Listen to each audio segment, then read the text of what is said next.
हालांकि ऐसा नहीं है कि कांग्रेस ने इस देश में किसी मस्जिद में नमाज पढ़ाने का काम किया या किसी मंदिर में पूजा कराने का काम किया। कांग्रेस का बोया हुआ बीज, लगाया हुआ पौधा वो बड़ा हो गया और उसी पौधे पर, उसी पेड़ पर चढ़कर भारतीय जनता पार्टी की राजनीति दिन ब दिन आगे बढ़ती जा रही है।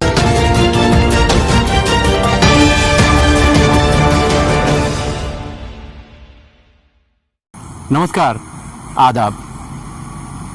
आज बात करेंगे भारत की 75वीं आज़ादी पर। आज 5 अगस्त है, बस थोड़ी देर में ख़त्म होगा और 6 अगस्त भी लग जाएगा और आने वाले अगले हफ्ते में 15 अगस्त है। 15 अगस्त हमारे देश में या किसी भी ऐसे देश में जिसे आज़ादी मिली हो, वहाँ लोकतंत्र हो, तो उनका अपना एक साल होता है। इसी तरह से अंग्रेज़ों की गुलामी से जब भारत को निजात मिली, आज़ादी मिली, तो 15 अगस्त हर साल पूरे देश में धूमधाम से मनाया जाता है। 15 अगस्त 75वां, हमारे देश को आज़ाद होकर 74 साल पूरे हुए और 75वें साल में हम आगे बढ़े। बड़ी बात यह है कि 75 सालों में हमने क्या पाया, कितना पाया और कितना खो दिया। ये भी सही है कि हमने तरक्की तो की है 400%, मगर गहराई में चले गए हैं 800%। इसका हिसाब कब, कहाँ से और कैसे कौन देगा? देश की जनता अब पूछ रही है। हालांकि देश की जनता अब पूछ रही है, इसके पहले की सरकारों से भी पूछती रही है, मगर अब कुछ ज़्यादा पूछ रही है। एक अभियान चलाया गया देश में सत्ता को पाने के लिए, जनता के विकास के नारों के साथ। प्रधानमंत्री के दावेदार नरेंद्र मोदी ने उस वक्त जनता को आवाज़ दी, सबका साथ, सबका विकास।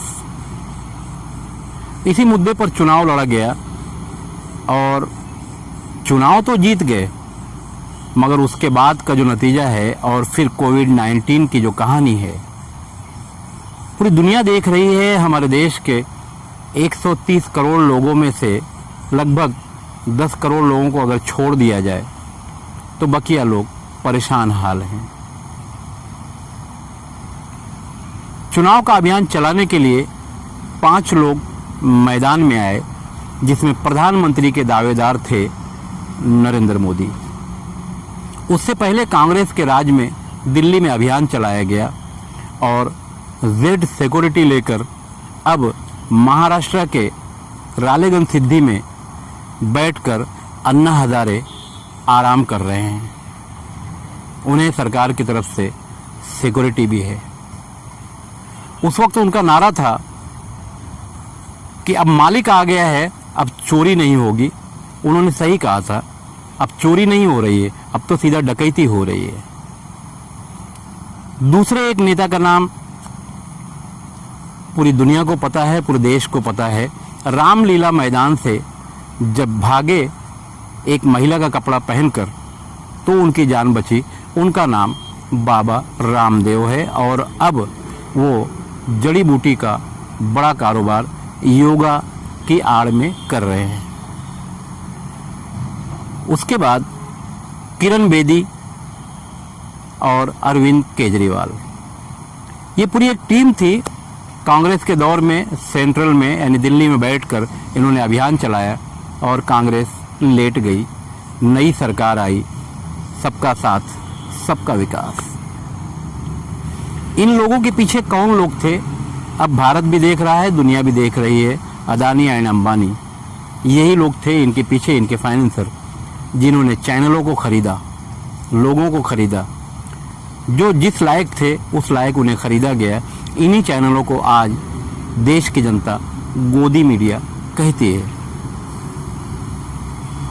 जिन्होंने अभियान चलाया था उन्हें तो उनकी जगह मिल गई, अरविंद केजरीवाल दिल्ली के मुख्यमंत्री, किरण बेदी हमारे देश के एक राज्य की गवर्नर,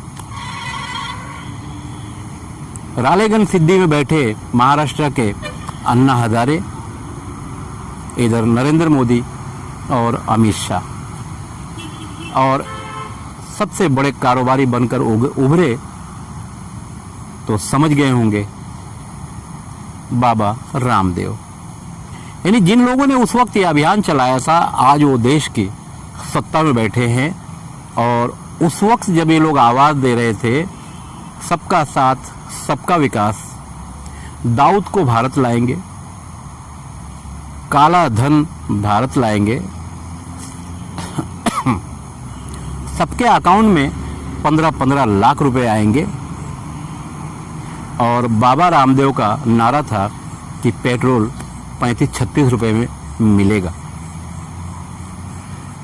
अन्ना हजारे का नारा था कि देश में करप्शन है उसको खत्म किया जाएगा, और केजरीवाल इनकम टैक्स डिपार्टमेंट से छोड़कर राजनीति में उतरे और उन्होंने नारा लगाया हम सब साथ हैं और अब बदलाव लाया जाएगा। तो बदलाव के नाम पर हमारे देश में क्या क्या आया, भारत की 100 करोड़ से अधिक जनता खुली आंखों से देख रही है।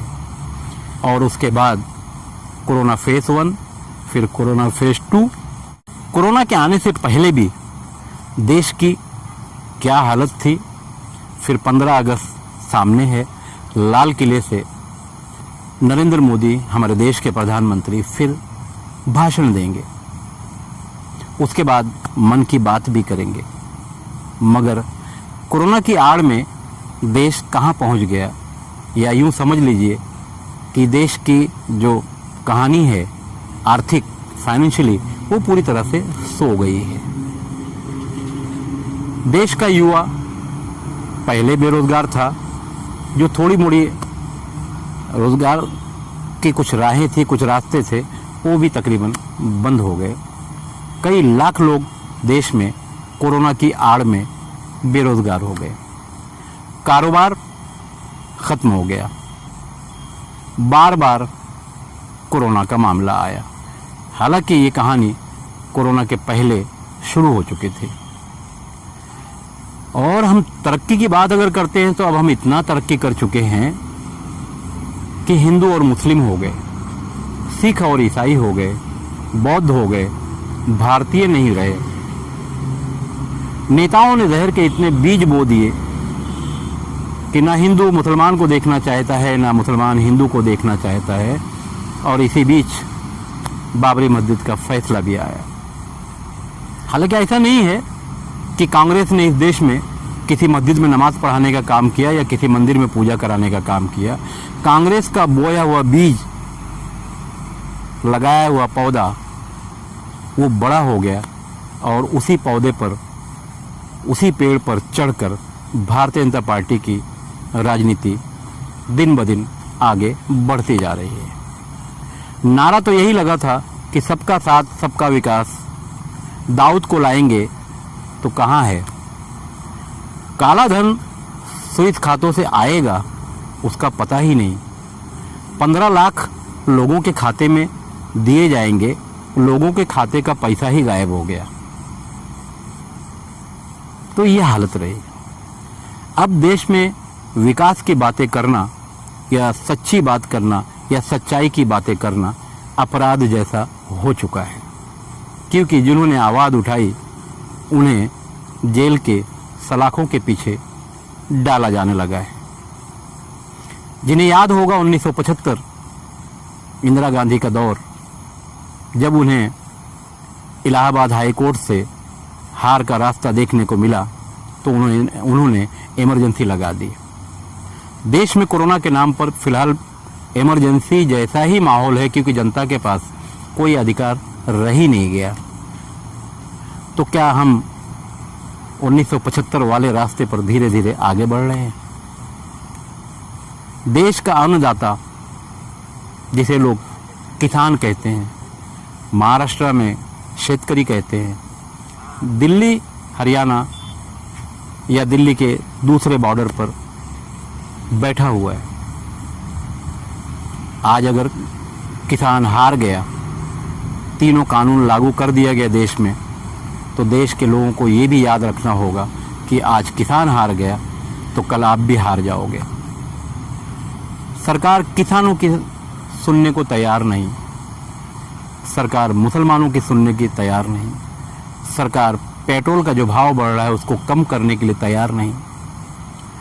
जहां भारतीय जनता पार्टी की सरकारें नहीं है, वहां सीबीआई या इस तरह की दूसरी एजेंसियां जो केंद्र सरकार के अंडर में होती हैं, उनके जरिए कार्रवाई करवाई जाती है। तो सब मिलाकर, हालांकि सीबीआई वगैरह की जो कार्रवाई हर दौर में जो भी सरकारें रही हैं वो करती रही हैं, सीबीआई का इस्तेमाल, ये कोई नई चीज़ नहीं है। मगर देश में जहां हम 75वां लोकतंत्र मनाने के लिए धीरे धीरे आगे बढ़ रहे हैं, अगले हफ्ते में मनाएंगे, देश में तिरंगे भी लहराए जाएंगे, मगर गरीबी, बेरोजगारी, दिल्ली की सीमा पर बैठा किसान और हिंदू मुस्लिम की जो दूरियां हमारे देश में बढ़ी हैं, उसका जवाब कौन देगा, कब देगा, कैसे देगा?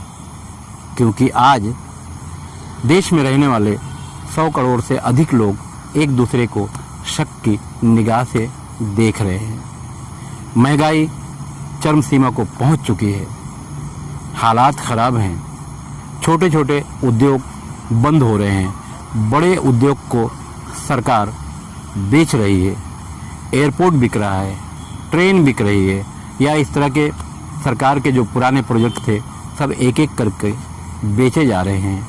कहा जा रहा है कि इन प्रोजेक्टों से सिर्फ और सिर्फ सरकार को नुकसान है।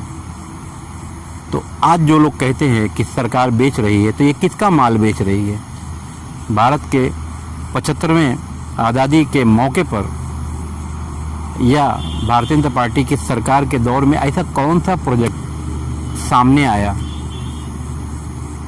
एक तरफ राम राज की बात करते हैं, तो अगर राम राज होता या राम होते तो क्या ऐसा राम राज लाया जाता? कभी नहीं। बहरहाल वक्त रहते बेरोजगारी, आपसी दुश्मनी, हिंदू मुस्लिम को अलग करने का नारा अगर रोका नहीं गया, तो आने वाले दिनों में आज जो नुकसान हो रहा है इससे बड़ा नुकसान हो जाएगा। लोग टूट जाएंगे, कारोबारी तौर पर टूट जाएंगे। छोटे छोटे जो उद्योग है बंद तो हो ही रहे हैं, जो बचे हैं वो भी बंद हो जाएंगे। तो फिर हमारा जो यूथ है, हमारा जो नौजवान है, वो कहाँ जाएगा, क्या करेगा? देश की एकता और अखंडता का क्या होगा? जो नारा भारत की आज़ादी के लिए अंग्रेज़ों से लड़ते हुए लोगों ने फांसी की जो रस्सियाँ थी उसे चूम लिया, तो क्या यही दिन देखने के लिए कि मेरे जाने के बाद, यानी उन शहीदों के जाने के बाद के भारत की तस्वीर ऐसी होगी? मैं सलमान मेमन के साथ खान फखर आलम। हमारे चैनल पे जितनी भी खबरें दिखाई जाती हैं वो सही है और ये लोगों तक पहुंचनी चाहिए, तो आप लोग ज़रूर देखिए, चैनल सब्सक्राइब कीजिए और हमारा YouTube चैनल भी देखिए। Thank you.